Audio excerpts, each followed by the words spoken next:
talking to myself again.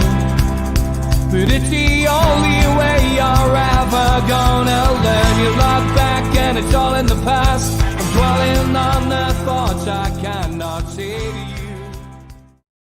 Good evening, welcome to nufc Matters with me, Steve Ray. Geordies here, Geordies there. Delighted to welcome George, Mitch, Kevin, Steve, Alwaleed, Stu, and a big welcome to Chris. How are you, Chris?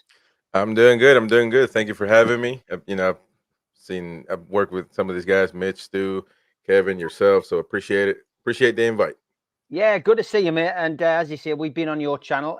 Good to reciprocate and get you on here. Anyone who hasn't been onto Chris's channel, you'll see there he's got it in his description. He's a professional at this. If you go onto his Twitter account, his X account at CTA Magpie, you'll be able to find out all the details on there. You might have just noticed there's an American accent there. He's known as the American Magpie on YouTube. So you just search that in on YouTube. Jump over there, give him a subscription, and he's trying to build his channel. But he's got some good stuff on there, great stuff. Kevin was on last night, and I'm sure there'll be one or two other nufc Matters regulars popping onto his channel in due course. And a little interview coming up, I guess, with Nobby Solano as well, which we've managed to facilitate. So means a big thing to Chris getting him on the show. So looking forward to watching that as well. But let's start with last night's result, George. Newcastle United travelled to Villa Park. Wasn't a happy hunting ground previous to last night's performance. Hadn't scored a goal in over 500 minutes. Struggled to win down there. And a bit of a bogey team, but we played them at the right time, George, and we played well last night. Good result, 3-1 win. Better than well. We were fantastic. Sat back and after the first 10 minutes, I thought, well, where have they been for the last 3 months? It was just absolutely phenomenal the way they played. And what was also good was that they weren't intimidated in any way with the fact that and Shaker Murphy in his interview afterwards said there'd been a lot of talk in our dressing room about how Villa regarded as Villa Park to be impregnable. You know, it was the fortress, and well, I haven't lost since last February. I mean, tomorrow that'll be a year. Well, you would never have guessed it watching that. I mean, from Dubravka to right to the front, I don't think there was a failure for us. Everybody pulled their weight, did a shift, did all of the team things together, and just fantastic. And individual performance as well for me. The two centre backs. I mean, Shaw's getting applauded because he scored two beautiful goals, but Botman was just unmovable and so scared, so playing the ball out with so much accuracy. We were back to the Botman that we saw at our peak last year, and others as well. So it was great to see them all turn it on at the right time. I struggle to look for negatives. Even Dan Burn, the pressure they tried to put on him, it didn't work. He was solid as well. So great all round performance by everybody.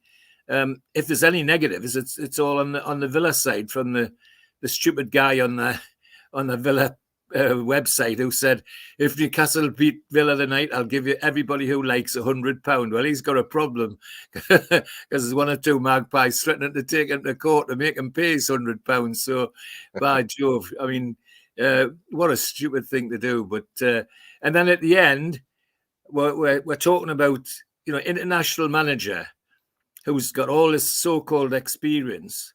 And he could hardly look at Eddie Howe's face. He couldn't shake his hand properly.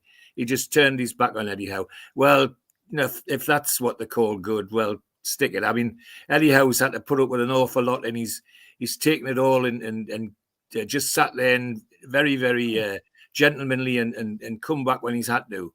But he's never done anything like that. Well, Mr. Emery last night died for me. Don't want him in anywhere near St James's Park, never mind managing my team. Just awful. And others as well, you know, on the bench. Yes, you get disappointed when something like that happens, but goodness gracious, for a senior professional manager like that to behave in that way, I was very disappointed. But And as usual, the following Magpies.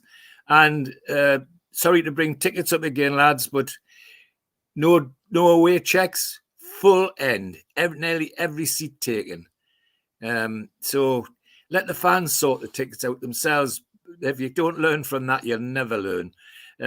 But great. I couldn't be happier. I mean, it was just amazing. And commentary. Can we please write this to whoever does the TV to say that Ali McCoy should be a permanent on our programs? He's so enthusiastic and he's so neutral, but with an enthusiastic way, pointing out the good points for each team and the negative points for each team.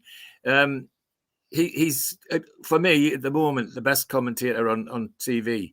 So some of the others are so hung up in this desperate anti-Newcastle thing that's going around. You can almost feel the hatred coming out of the television screen, and that's depressing from so-called professionals. But Ali McCoy's number one. Well, of course he's a Scot, he would be, wouldn't he? Yeah. Yeah. I thought you might get a nod off you.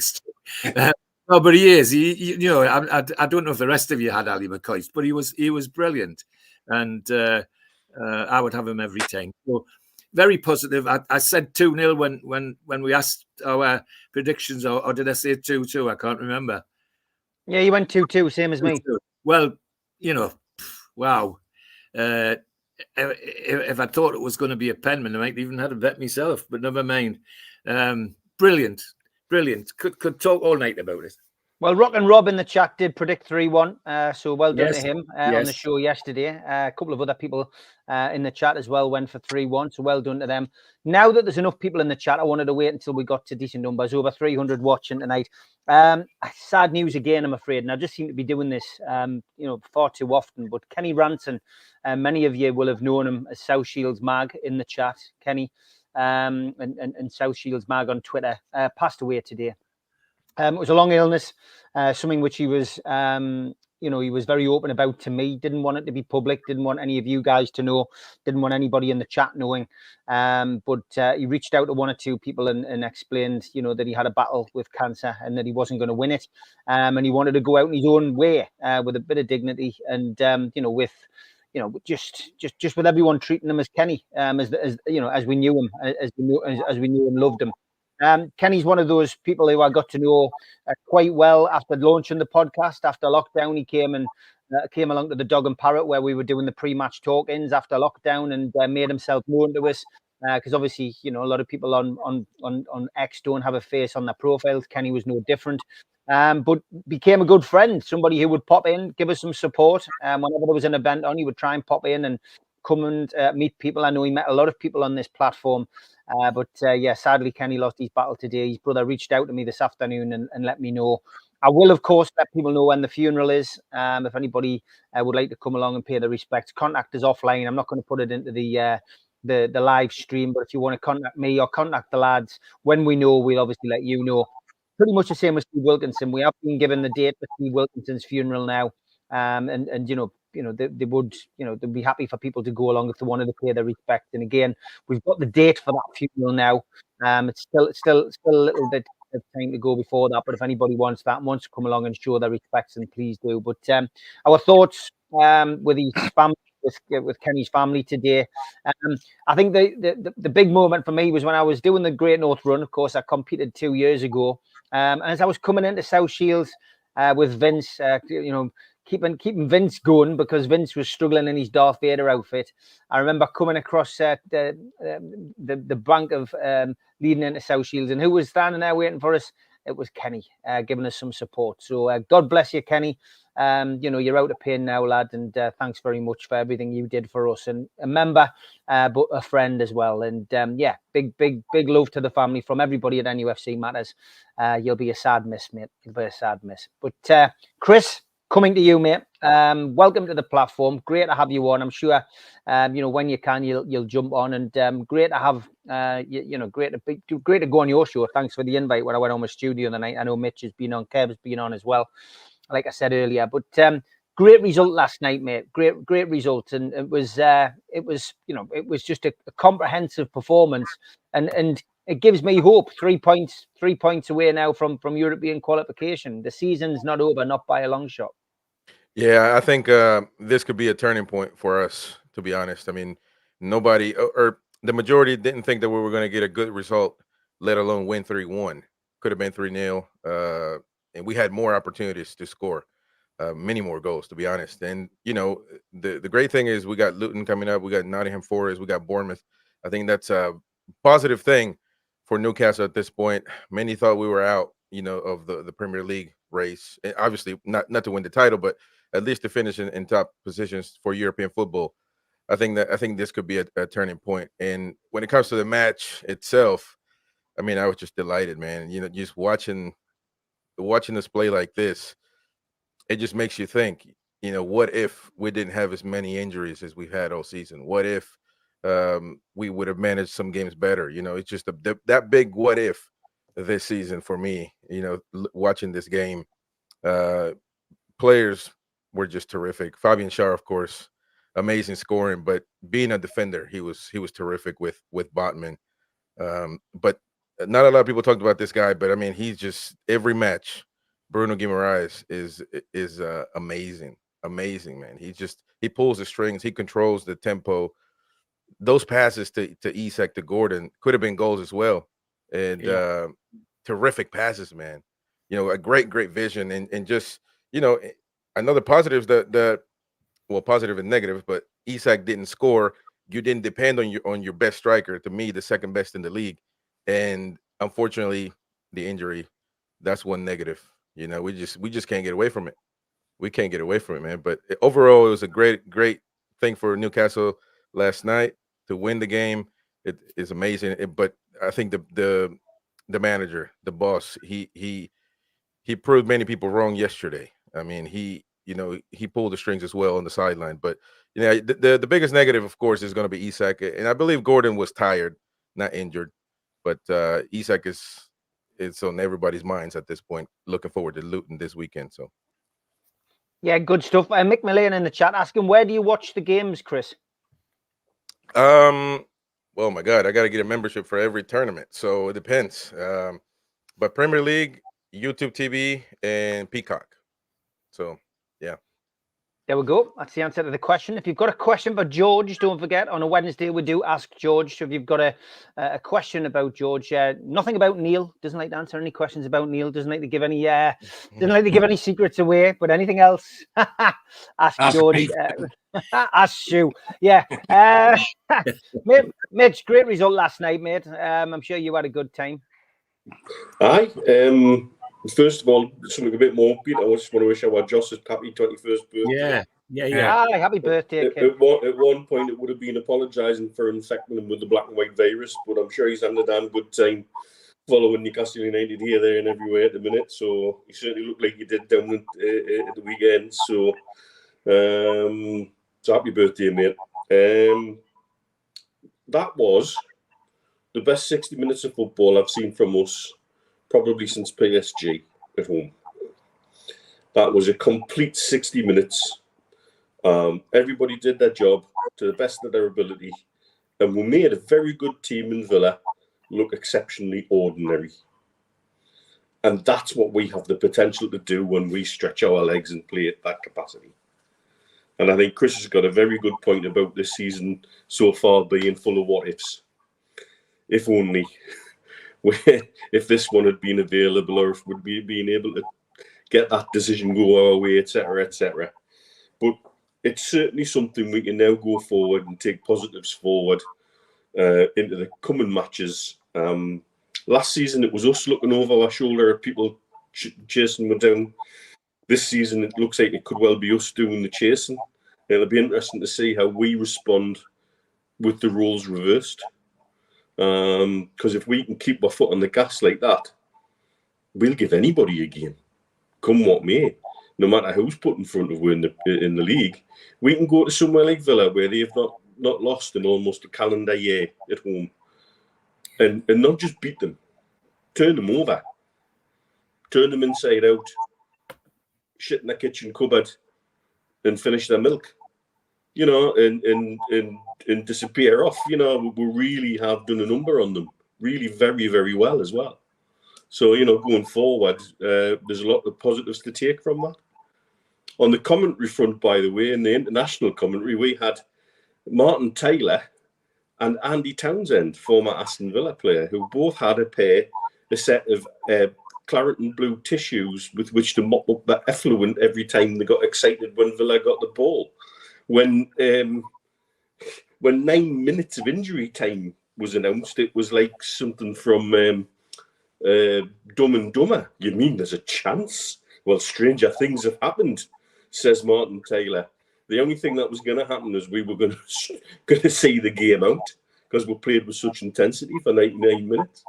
But yeah, got to really, you know, take the plaudits from that, take all the positives. And if we can't build from that kind of platform going forward, then we're never going to build on anything. And I think everybody deserves every little bit of praise for the effort they put in. I like Miggy on the left. I liked the combinations. Once Isaac had to go off and Gordon was playing in almost that false nine role.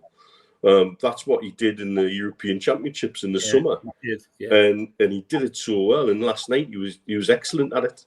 And he never let the centre back settle. And I think that's the key to it all. We just never let anybody settle. Yeah. Okay, Al-Walid, good evening. I know you wanted to say something about Steve Wilkinson because we did manage to get you on last week. Yeah, I apologize for that. All my condolences to Steve Wilkinson family. I've been meet Steve twice. He was really always have a great smile on him. A lot of information he have. I remember as well. I invite fans in the Saudi dance during the takeover, and he was in the front dancing the Saudi dance. That time was first time I meet him in person.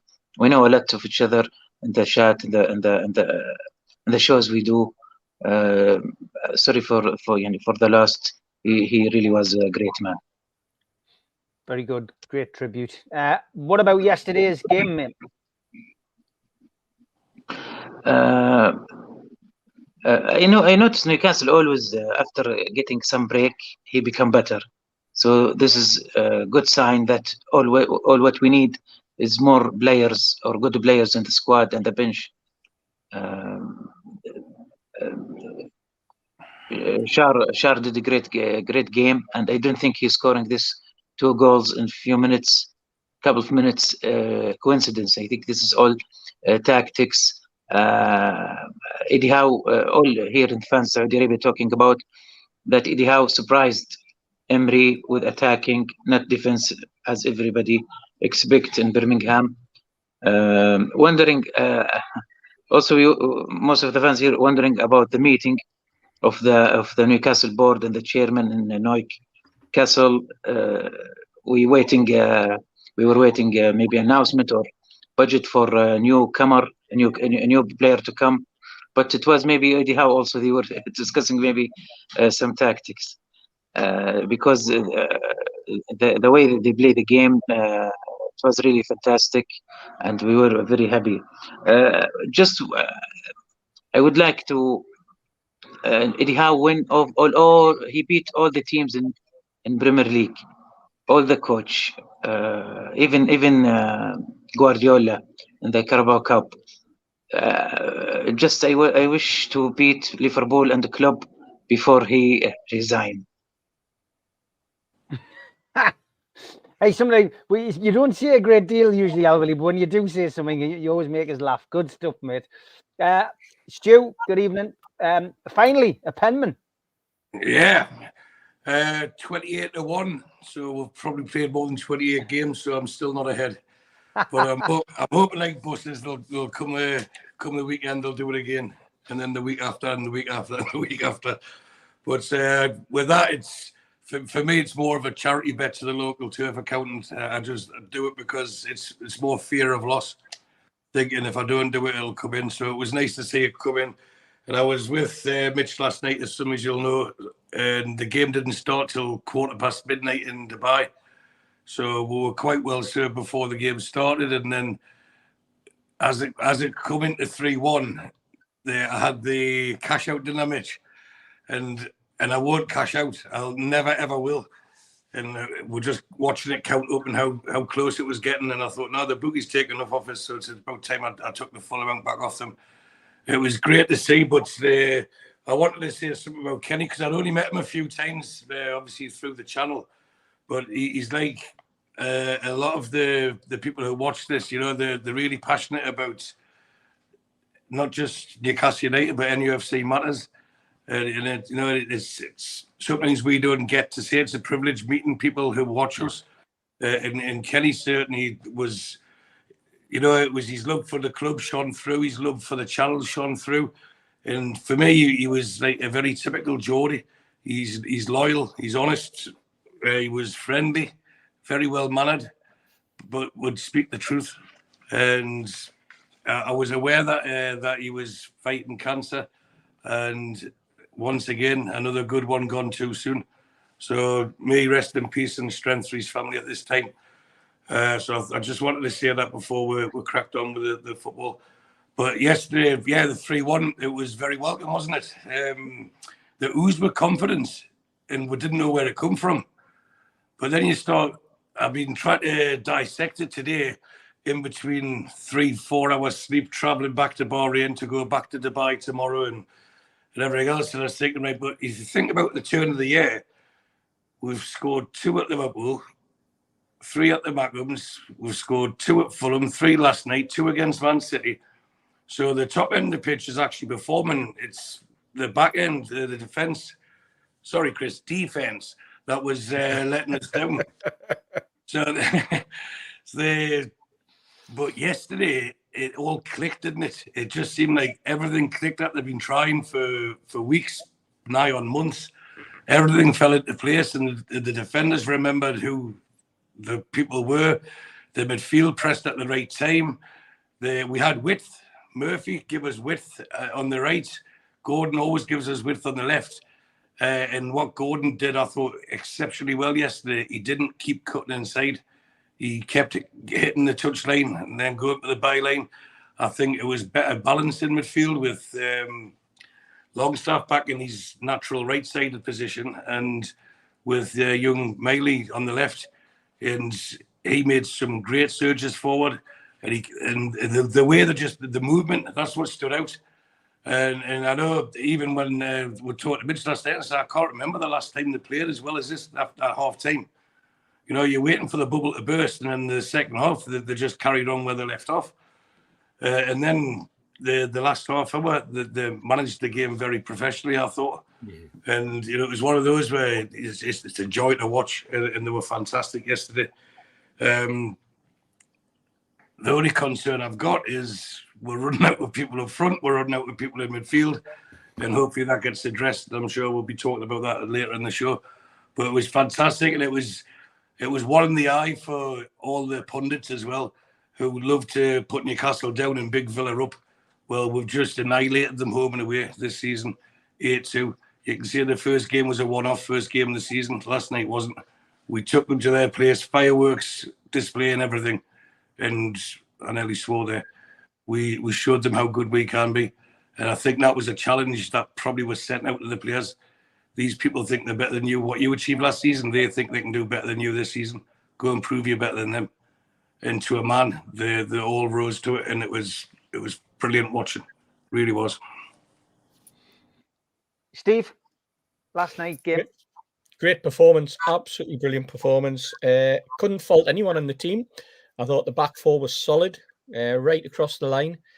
Guimaraes just held the midfield, like Chris has said, like the master that he is, an absolutely superb performance. And let's face it, he was taking a kicking at every opportunity. They singled him out, and he didn't bite, he didn't react.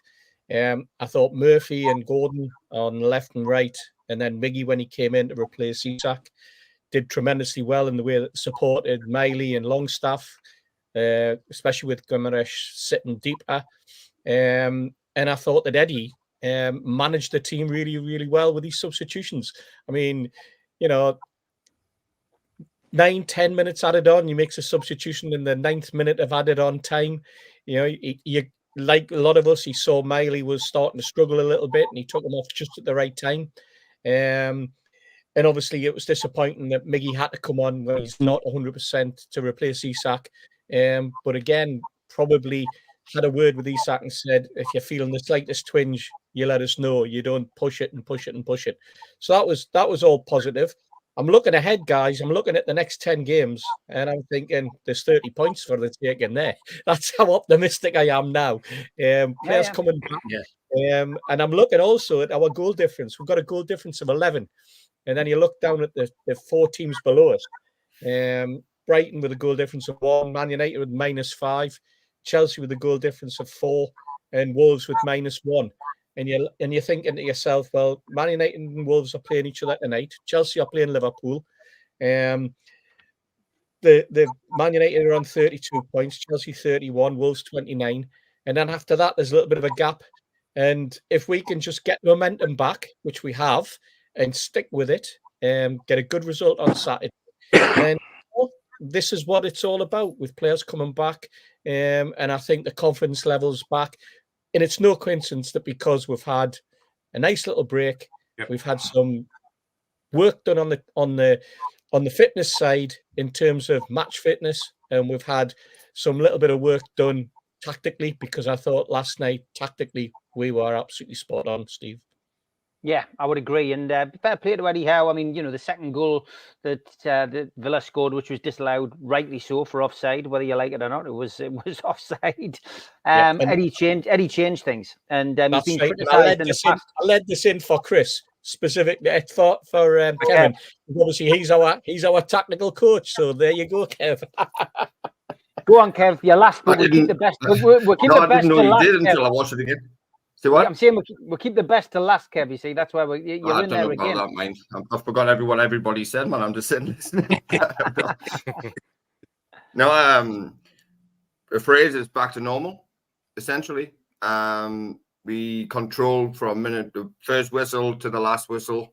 Obviously disappointed with conceding a goal, but you can't have everything. That makes Stu happy, though, with a 3-1 victory. But no.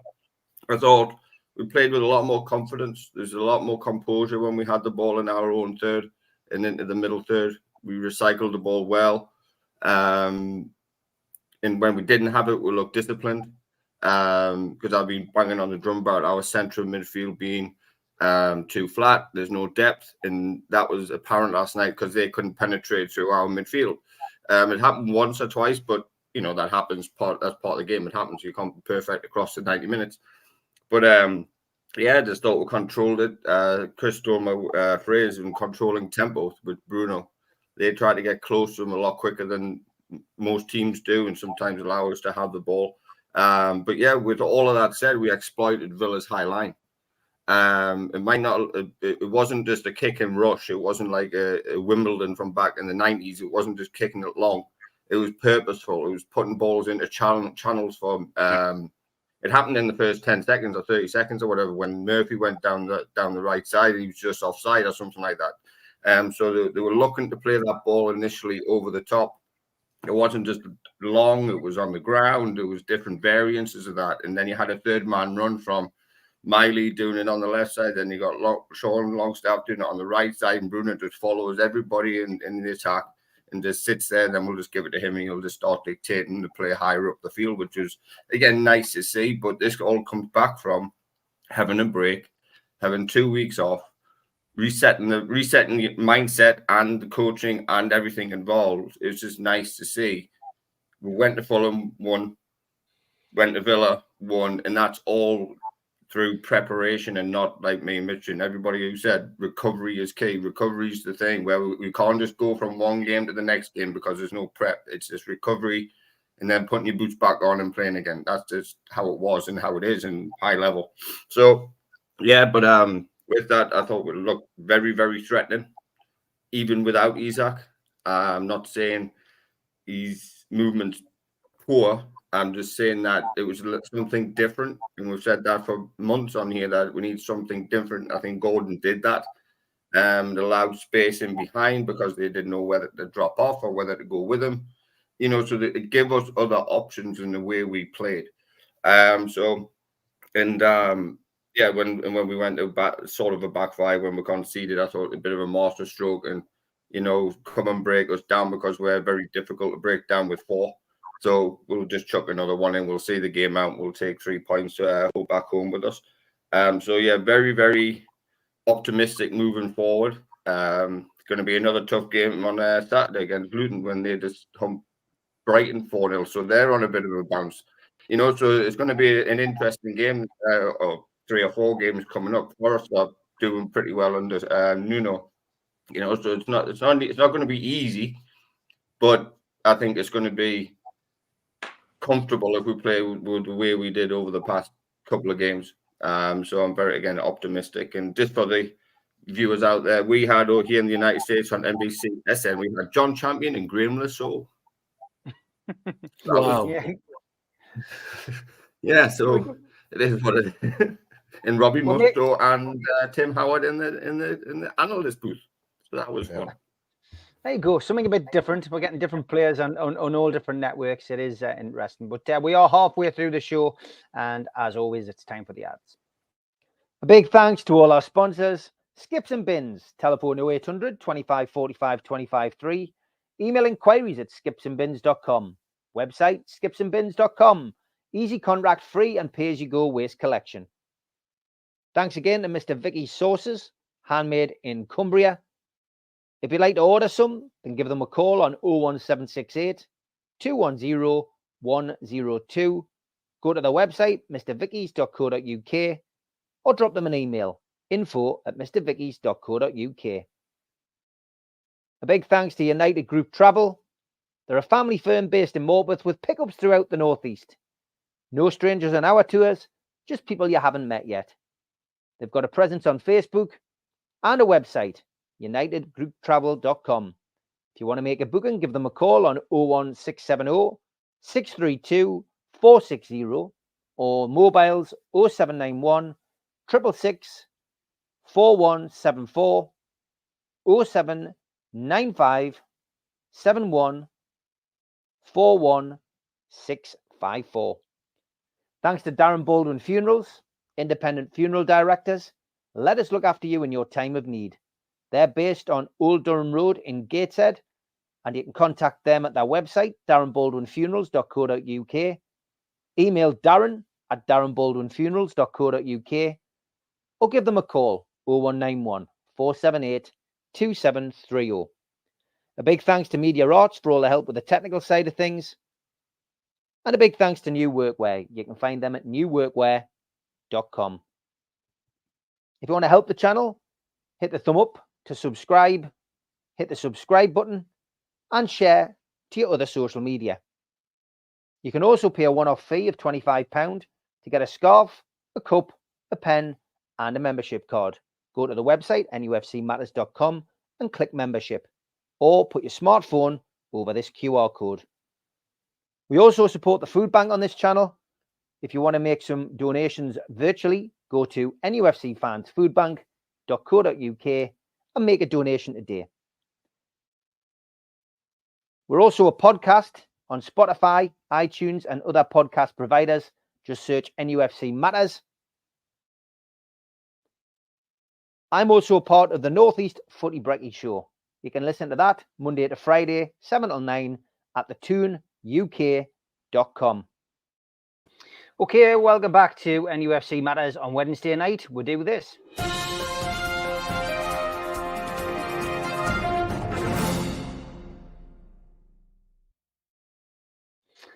Okay, George, here we go.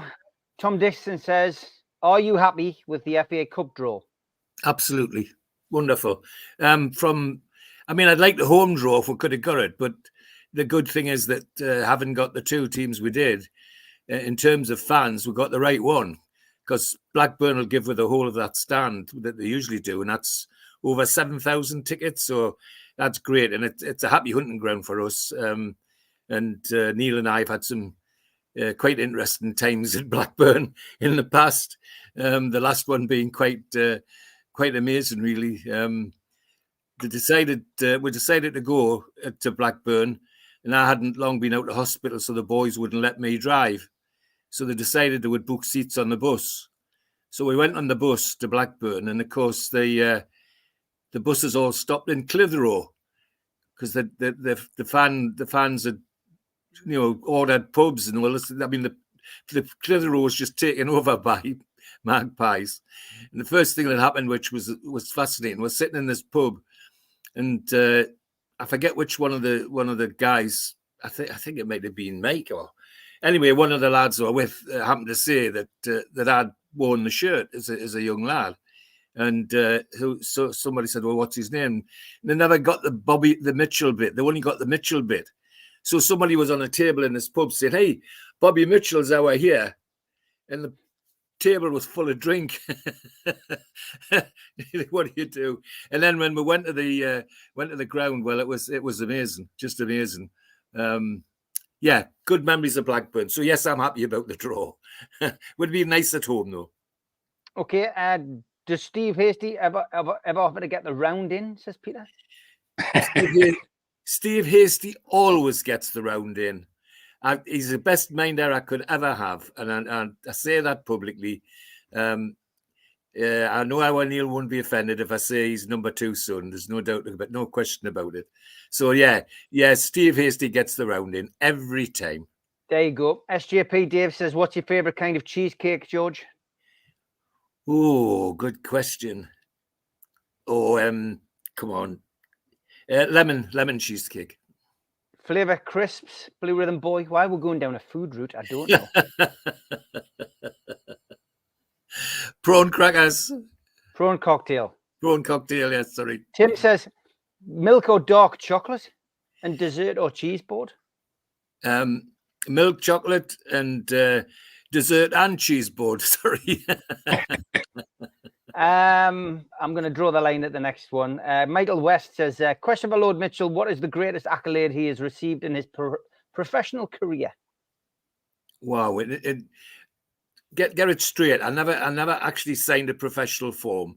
I got very close to playing in the reserves, and that's as close as I got. But if there's an accolade, I've shown it to Steve Hasty. When I got the opportunity, when I'd not long been at Newcastle, I was only 15, and I turned up at the ground on a Saturday, because that's when they told you where you were playing, which team you were playing in, expecting to go with the Newcastle Juniors in the Newcastle District League. When I got there, one of the older coaches, Benny Craig, great fullback in his day, said to me, "You wanted at North Road, the A team needs a left back, and I've told them I'll bring you." So off I went with Benny Craig, not realising what was happening. And when I walked into the dressing room, who was the manager of the A team that day? Jackie bloody Milburn, my hero. So it took us 20 minutes to get a breath in my mind thinking about playing football, because there he was standing in front of us and talking to us, you know, and winding us up and so on. And I had a decent game, put it that way, for any age, you know, I mean, 15-year-old. And we won the game 4-3. It was a Northumberland Senior Cup match. And after the match, I had 20 minutes with Jackie Milburn, in terms of football career, best 20 minutes I've ever had. He worked out before I'd even got on the pitch that I was a right-footed left back. And then he just gave me lots of advice and lots of encouragement. Afterwards, the local paper, the Walsall News, put the report of the match in. And there were a phrase in the middle that said that the Newcastle defence was solid and 15-year-old Mitchell outstanding. Yeah. Now, I'm reliably informed by Benny Craig that it was Jackie Milburn insisted the reporter put that in. Now, and I've showed you the clipping, Steve, I think, you know. Yeah, you have. Yeah. So there you are. That's doesn't get any better than that for me. Okay, great stuff. We had loads coming in tonight, but we couldn't get ready with all of those questions tonight because we've got to crack on. But thanks to everybody for that, and we'll come back to more Ask George next week. Thank you. Okay, George. Let's go around the board again before the show comes to an end tonight. And Isaac, you know, it's frustrating. Went off again last night. first half looked like a groin problem. That's 3-4 times this season, as well as last season's injury. Should we be looking for maybe not one forward but two forwards when we can spend some money, George? Because Callum Wilson isn't getting any younger. He suffers from injuries, and it just seems to be something that's gonna curtail our progress if we don't start getting people, getting people together. It's getting to the point where you struggle to remember when we got through a game and the centre forward stayed on the pitch 90 minutes. It's that bad. So surely somebody in St James's Park is sitting down where he how and asking what he thinks, and he must be desperate to get somebody in. And you're right. It may be time to think about two, a strong one and somebody that's ready to maybe younger that's ready to replace Wilson when he goes. So no, I would be with you. I'd be looking for two, Steve. We've got two that are great. The goal scoring record is as good, if not better, than most in the Premiership. I mean, Wilson's goals per game record is nearly as good as bloody Harry Kane's, and yet he's only playing about 2/3 of the games that he's eligible for. So and Isak, well, if he's got a groin problem, then that's something that the training staff and the physio staff have got to sort out. It's not insurmountable. We've had people with that sort of problem before, and it's been put right in the medical room and on the training ground. So, I'd go for two as well, Steve, to be honest. But that's where we need to do it.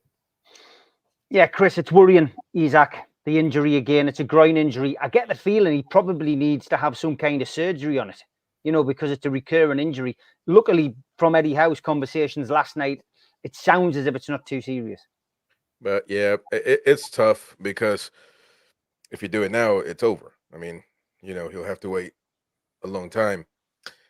We definitely need another striker. I mean, if you just got two healthy strikers, I don't think that's enough. And Callum Wilson, we know what comes with having Callum Wilson. And now that Isak is having this chronic issue now, you said it 4 times. It's I don't know what to think of these injuries, man. It's just, I don't know. It's got to be a bigger reason as to why all these muscle injuries are happening. But I mean, I think it's a little bit too late now. I mean, you got until midnight, I believe, right, for to get somebody. I guess it could happen. There's a possibility, but I don't think we're going to get anybody, and nobody's going to leave. So I think we're just stuck with the players that we got. And as far as Isak goes, it's just unfortunate. Again, I don't know what to think. I don't know what to think, because how can it keep happening over and over? And he's not the only one. That's my main concern. He's not the only player that falls back into the same injury all the time. So I don't know. But yeah, I think that we need to get, if we can, another striker for sure.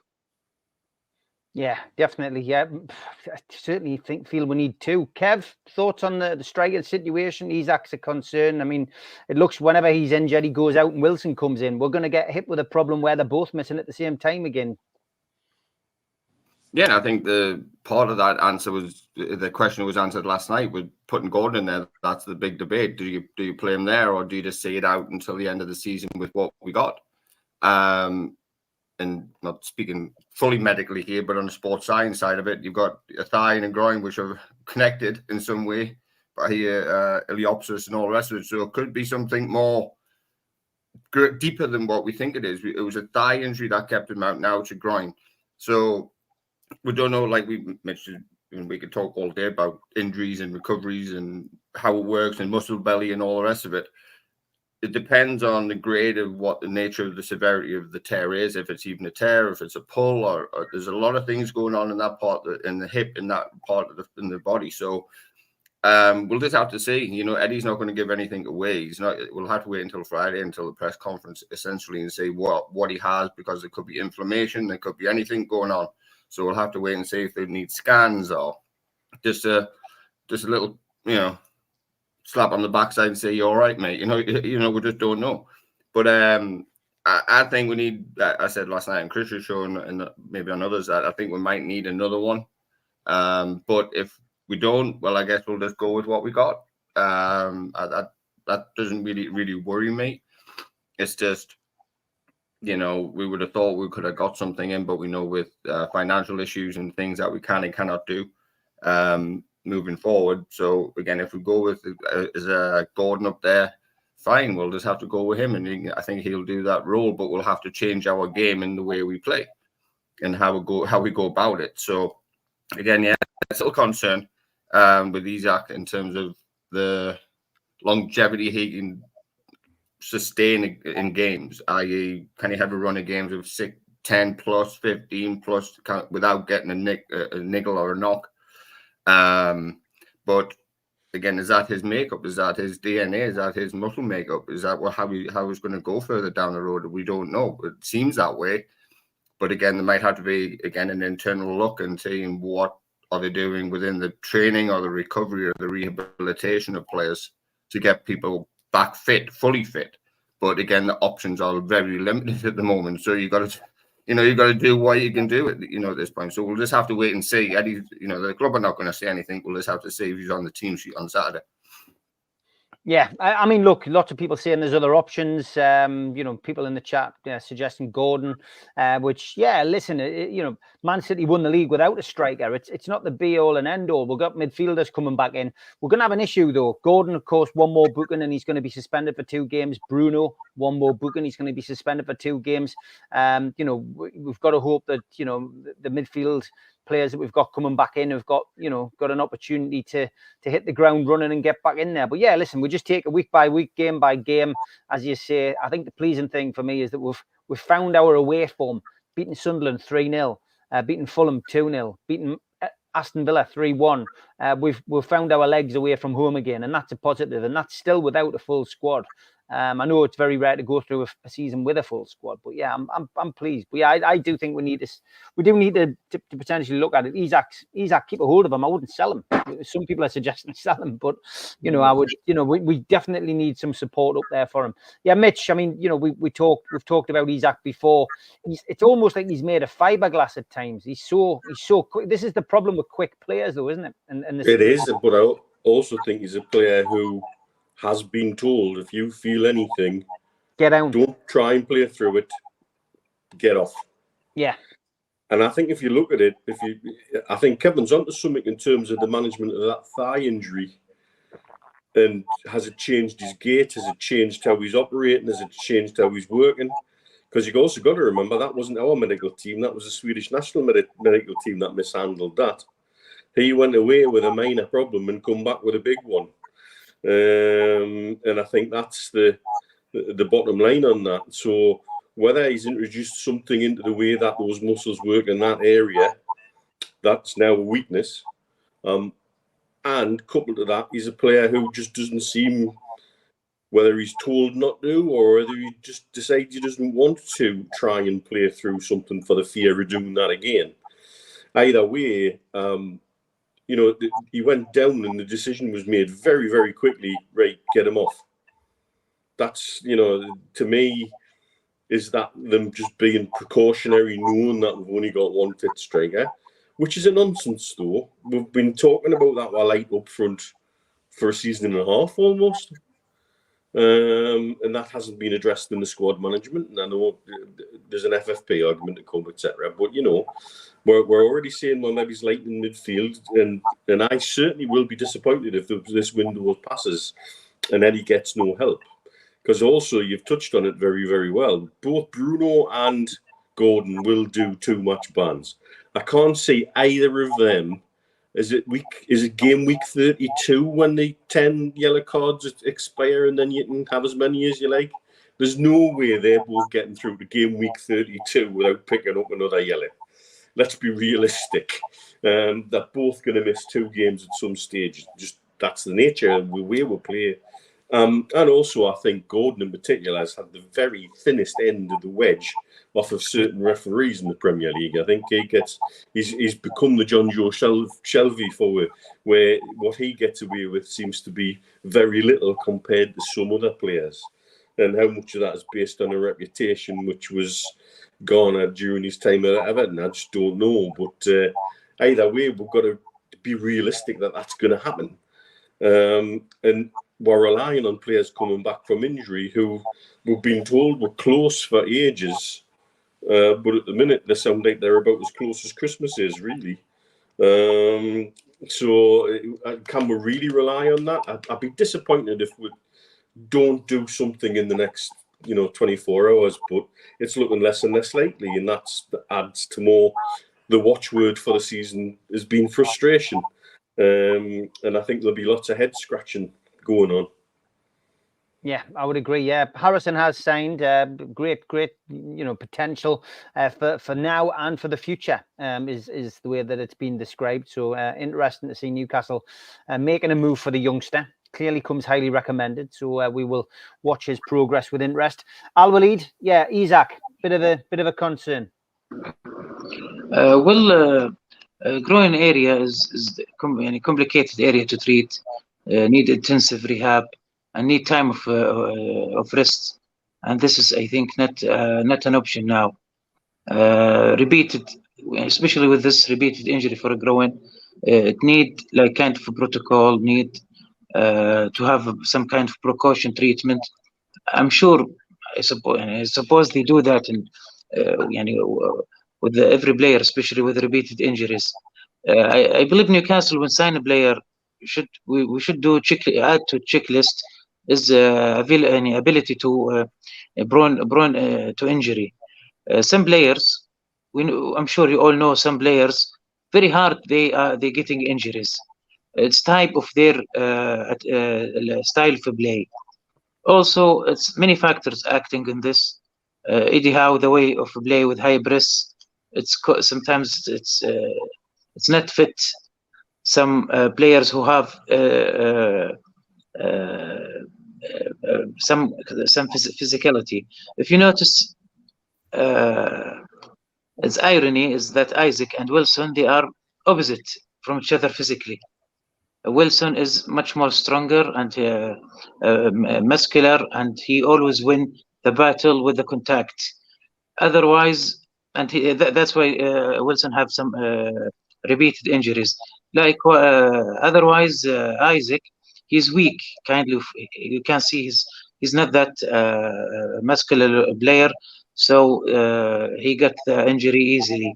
And the striker, the forward, they always got the worst defense, the worst because they are last minute when they try to score a goal, they always got the defender, the opposition, the opponent put the hardest way to stop them.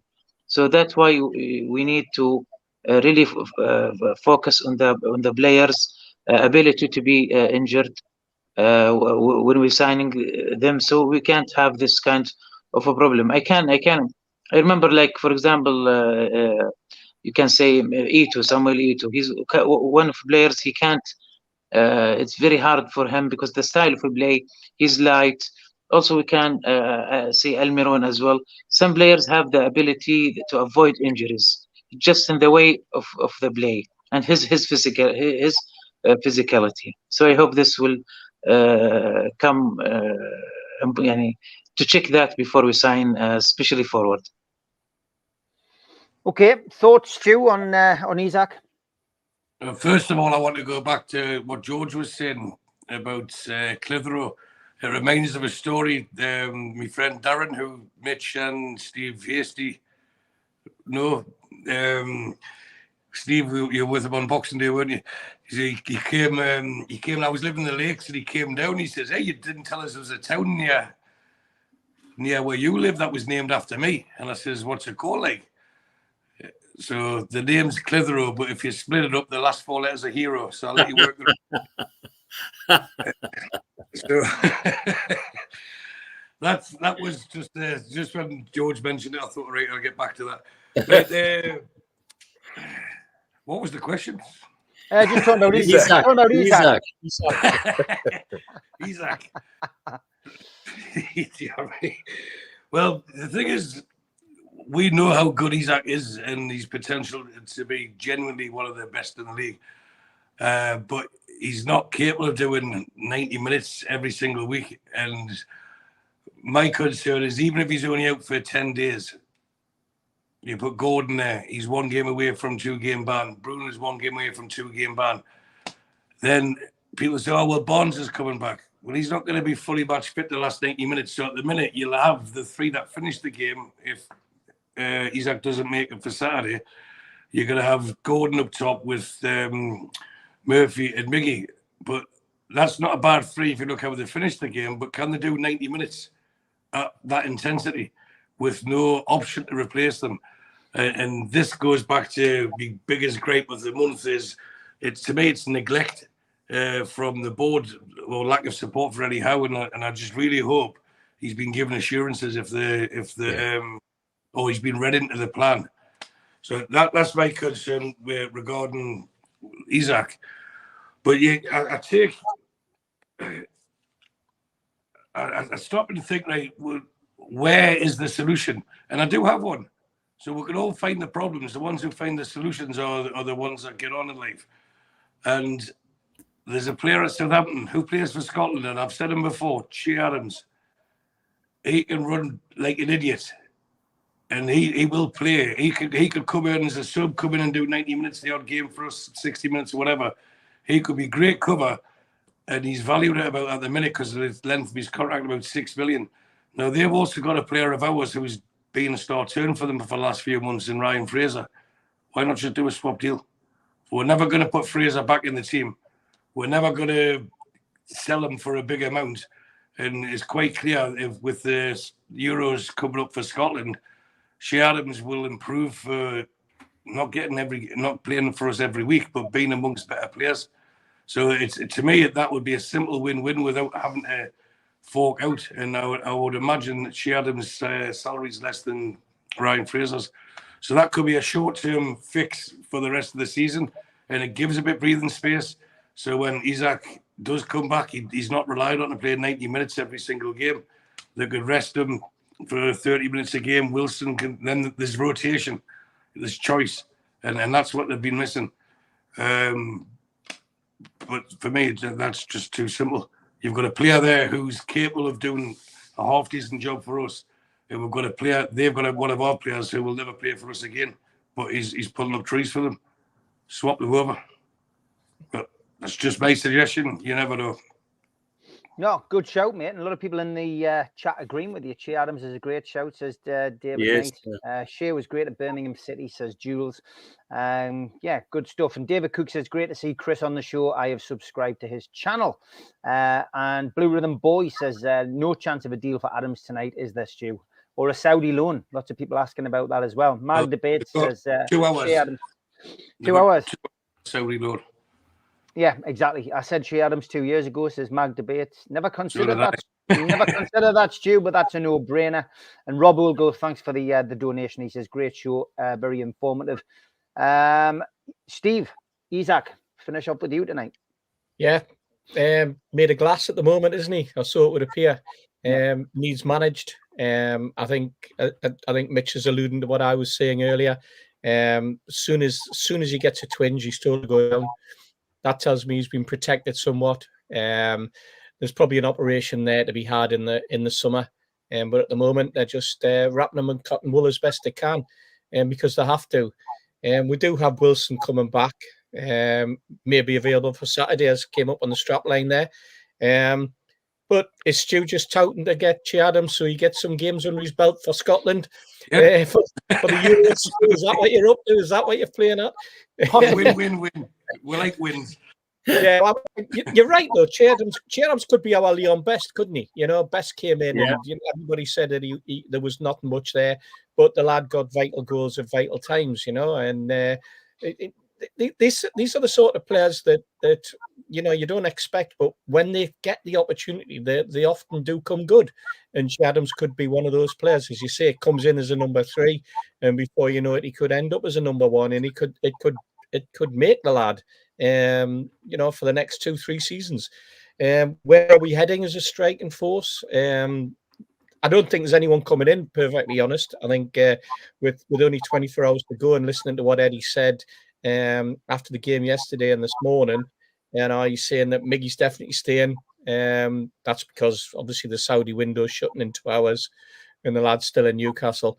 And as far as incoming's going, he's not expecting any changes, and you could tell by the tone of his voice that he's relieved about that, which tells you that there's been something going on in the background, and perhaps not getting the player in that he wanted, but at the same time losing players that he didn't want to lose, because he is very, very loyal in that respect. Would we be looking at getting an Osimhen in the summer, or Vlahovic, Dusan Vlahovic? Is he the sort of player that we'd be looking for? Is he the sort of player that we should be looking for? Have they had people out there at the African Cup of Nations and seeing and scouting what's available for the summer? Who knows? But I think it's pretty sure that there's, from what it appears, there's nobody coming in, Stu, and unless Eddie, who's watching, or Shea Adams, who's watching tonight, sends a little note through and says, "By the way, I'm still here." Knowing you've probably already took Shea Adams off and said, "Hey, get yourself on the show. There's going to be an idea for you." Stephen Parker says Martinez Ndweni is better than Adams, says Ian. He was woeful for Southampton last season and the season before. Geordie Tune for Life likes to think of me. Get Chris Wood back just for Steve. Well, George as well, I'm afraid. I like Chris Wood. Yeah, and the way the players ran to Miggy after the third told a story to me, says Mark Byers, about him being forced away when he didn't want to. I agree, but like I say, Eddie has to wake up and smell the coffee, I think, as well. We can't move on if we don't get rid of players at some point. Stu and Mitch's quote many a time on here: no room for sentimentality. Kev says Shea Adams not where he should be. Could be one of those players that we're trying to get rid of in 5 years' time. That no one will pay his wages. We need to be progressive. Tom says get Joselu back. And last night was a Penman, says Michael, but Stu didn't call it. I bet it though. Steve, what it is that this now, the next few weeks, with the risk of no Isak and no Wilson, Eddie has to earn his corn. He has to start looking at the players he's got. He has to start adapting in the midfield. He starts to have to do something different. It's no good going in and expecting somebody to do something that they can't. He's going to have to change his style somewhat and adapt in those games that we've got. When you look at the list, and the next 10 games, that Bruno's got to be kept out of the mire in terms of not getting booked and such like. And if you look at the list, and what I'm doing for Saturday, for Friday, for the show, I'm looking at this and I'm trying to work out when he should get booked, so that when he gets his 2-match ban and when he comes back again. And I'm wondering at the moment, is Luton the day so that he misses out against Forest and Bournemouth and comes back for Arsenal? Or does that the way it goes? I think that's what we've got to do for Friday.